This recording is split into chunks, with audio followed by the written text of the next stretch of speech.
good afternoon, and welcome to Nairobi.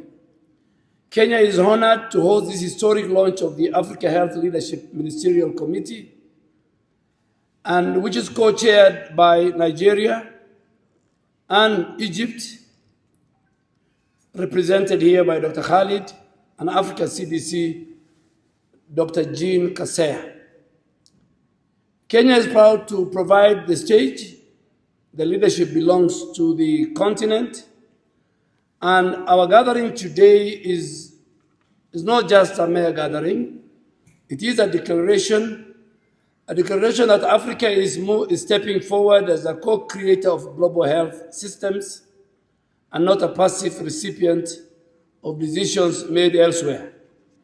We have faced crisis after crisis: COVID-19, Mpox, cholera, Marburg, antimicrobial resistance, climate change, and each one exposed the same uncomfortable truth. Africa's voices have been too often overlooked, our priorities sidelined, our access to vaccines and life-saving tools deeply unequal. At the same time, development assistance is declining and financing gaps are widening. We cannot keep confronting 21st century challenges with outdated global structures. Something has to change, and Africa must lead the change. Africa is not standing still.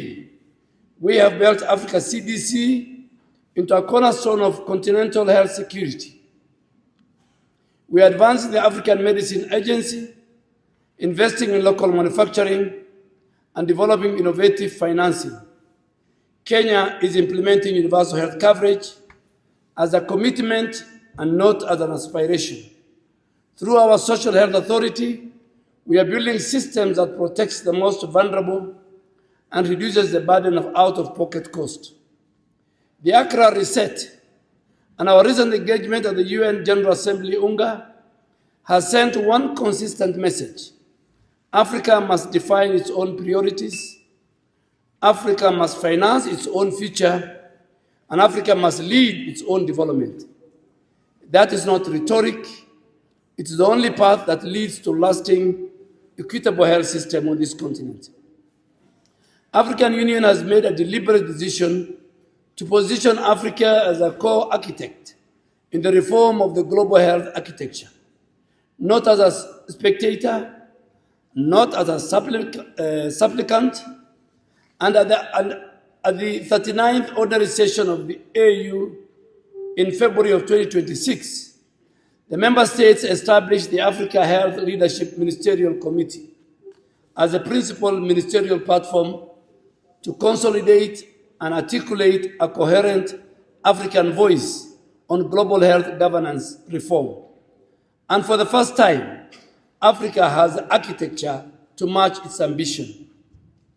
Colleagues, let me be clear about what today is.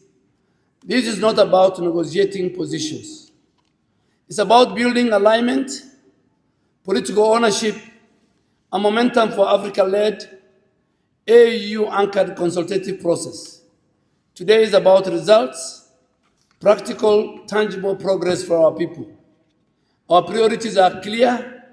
We want fair representation in global governance, sustainable and domestically anchored financing, equitable access to medicine and vaccines, local manufacturing and technology transfer, well-trained and equitably distributed health workforce, and strong, coordinated emergency preparedness. These are not new demands. They are long overdue. Kenya stands ready to work closely with the AU, Africa CDC, and all the member states to make the ALMAC a credible, dynamic, and result-oriented platform, one that drives action, amplifies Africa's influence, and translates political commitment into outcomes that people actually feel. From Nairobi today, let us send a very clear message to the world. Africa is organized, Africa is aligned, and Africa is determined to shape the future of global health. We will stand for equity, We will stand for sovereignty and for the multilateral system that is inclusive, fair, and responsive. I wish you a fruitful deliberations. Karibuni Nairobi. Asanteni sana.